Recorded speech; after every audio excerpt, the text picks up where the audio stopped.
Hey, Leanna here.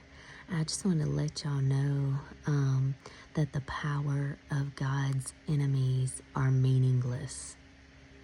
The power of God's enemies are meaningless. Esther 7. So Haman had built this big gallows to hang Mordecai on, and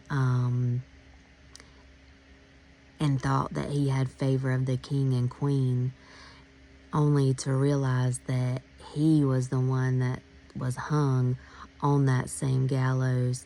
Mordecai was God's people, and Haman was the enemy. So Haman, and what power and what influence he thought he had and favor he thought he had no meaning. It was meaningless. It was purposeless. It was false. It was fake. It was of the enemy. It was a counterfeit to God's power.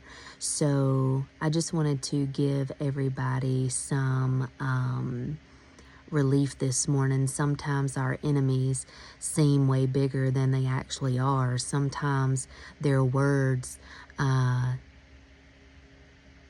try to bring us down. They try to cut us down. They try to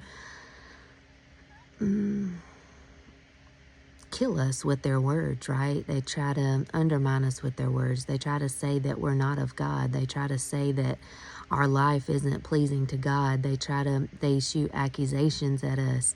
But I want to let you know this morning that the power of God's enemies are meaningless.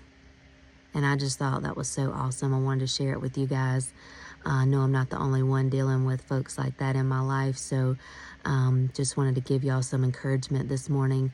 Also, the Lord took me to Psalm 17, where David was in a battle with evil people, and they had come up on him. They had gotten in a little bit too close, So what do you do when people, come at you a little too much?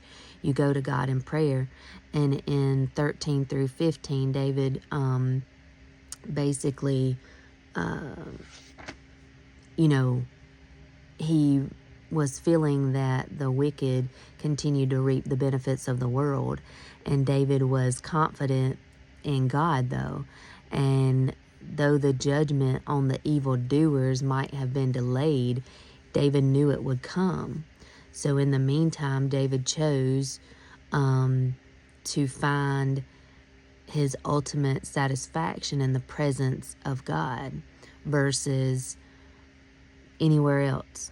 So when we find ourselves in the presence of the Lord, when we find ourselves in the favor of the Lord, such as Mordecai and Esther, then God does just that. He gives us that favor. So anyway, I just wanted to bless you guys with that today. Hope that helps somebody. Have an awesome day. Okay, bye. Love you guys.